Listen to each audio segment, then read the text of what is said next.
menjadi pengajak atau penyebar aib. Terkadang, kita sering salah cara, bahkan salah niat. Memang, kita punya kemampuan dan pengetahuan terhadap apa yang benar. Makanya, kita bersemangat untuk mengatakan hal yang benar.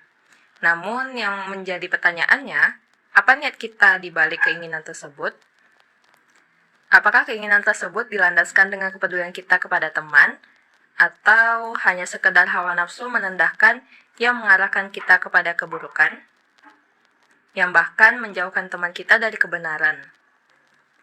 Coba kita mulai tanyakan pada diri kita sendiri.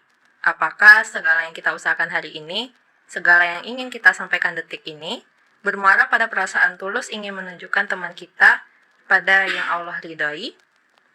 Tidaklah sempurna iman seorang muslim kecuali ia mencintai saudaranya seperti ia mencintai dirinya sendiri.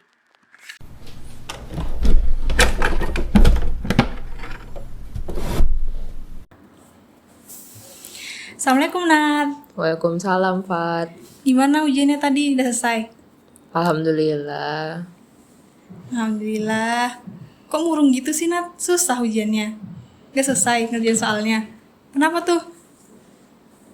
Gimana ya, Fat? Selesai sih ujiannya, cuman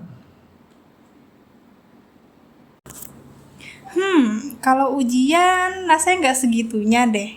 Ada masalah lain ya? Iya kan? gimana ya, Fat? Pernah nggak sih mau di posisi yang mau tahu itu salah?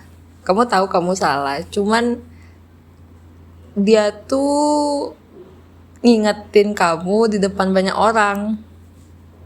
Nyesek nggak sih? Bener kan? Bukan karena ujian.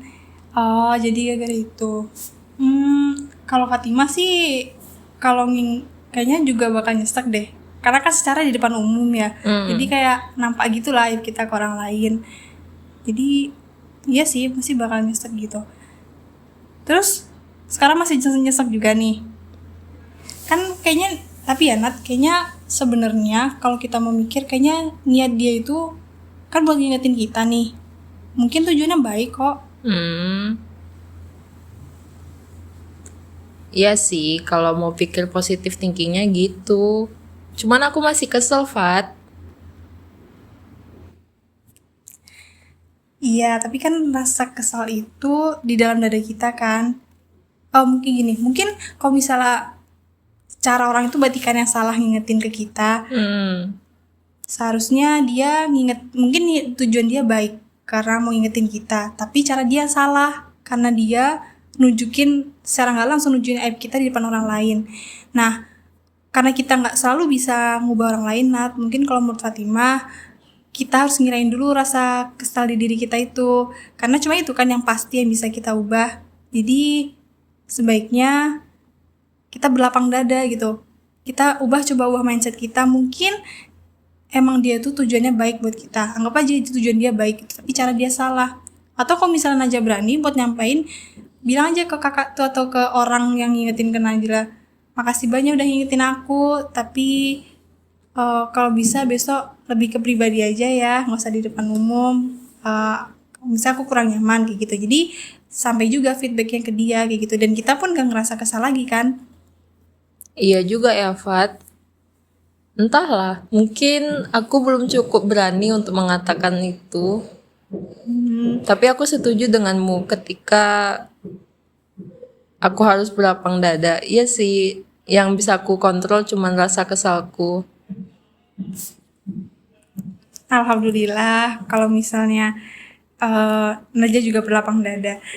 Sekarang gimana? Masih kesel juga? Alhamdulillah setelahmu ngomong kayak gitu, aku udah sedikit reda sih. Dan aku juga tercerahkan sekaligus gimana ya, jadi pembelajaran sendiri kayaknya. Aku jadi nengok diriku di masa depan untuk nggak ngelakuin hal itu lagi.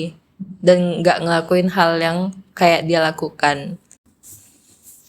Tapi aku berharap semoga dia nggak ngelakuin itu ke orang lain.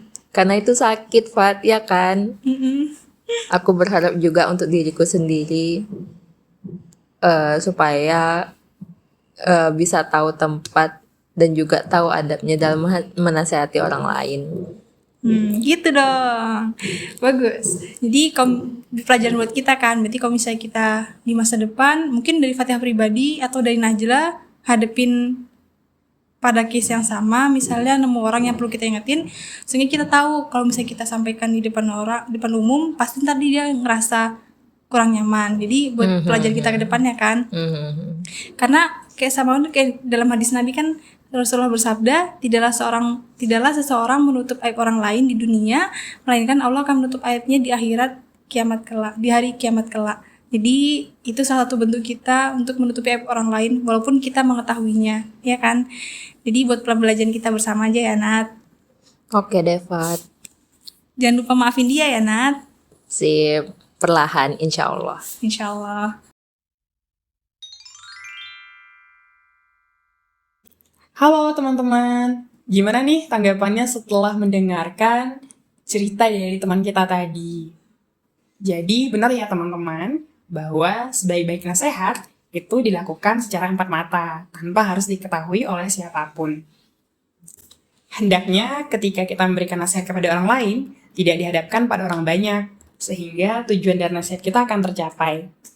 Menasihati saudara kita di tengah keramaian bisa jadi membuat orang tersebut akan merasa malu. Imam Asy-Syafi'i rahimahullah pernah berkata, "Berikanlah nasihat kepadaku ketika aku sendiri. Jauhilah memberikan nasihat di tengah-tengah keramaian. Sesungguhnya, nasihat di tengah-tengah manusia itu termasuk sesuatu pelecehan yang aku tidak sukai mendengarkannya." Teman-teman, sobat sekalian, sejatinya setiap kita memiliki keistimewaan. Keistimewaan itu adalah dakwah.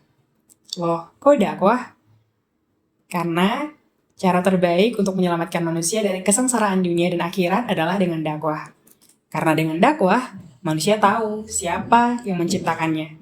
Karena dengan dakwah pula, manusia bisa paham mengapa ia ada. Karena dengan dakwah, manusia mengerti akan kemana ia setelah jasadnya tiada. Karena dengan dakwah, manusia punya asa untuk mempersiapkan akhiratnya. Dan karena dengan dakwah, manusia akan sadar mengapa ia menjadi manusia.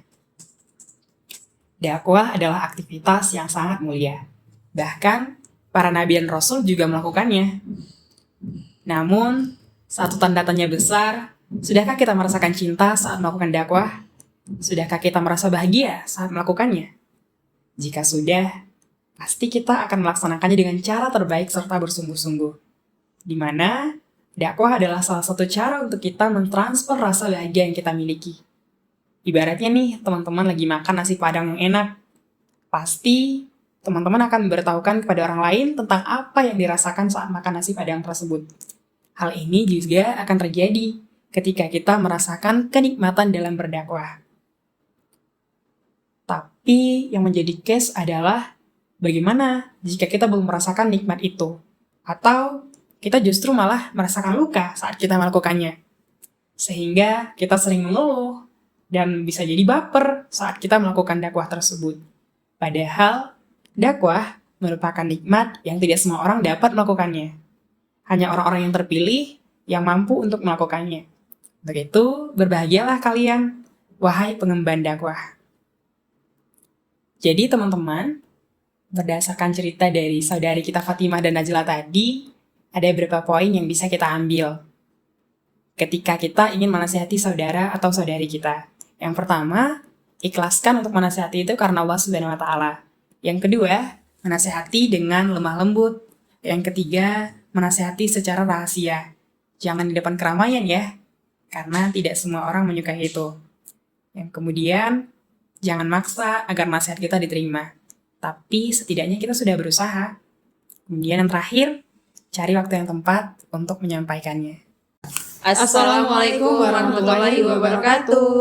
Halo teman-teman, kenalin nama aku Uwais. Nama aku Nazaki Fasulaya. Nama aku Fatimah Khairiyah. Kami dari Universitas Andalas. Nah, gimana nih teman-teman sama cerita tadi? Semoga bisa diambil hikmahnya ya.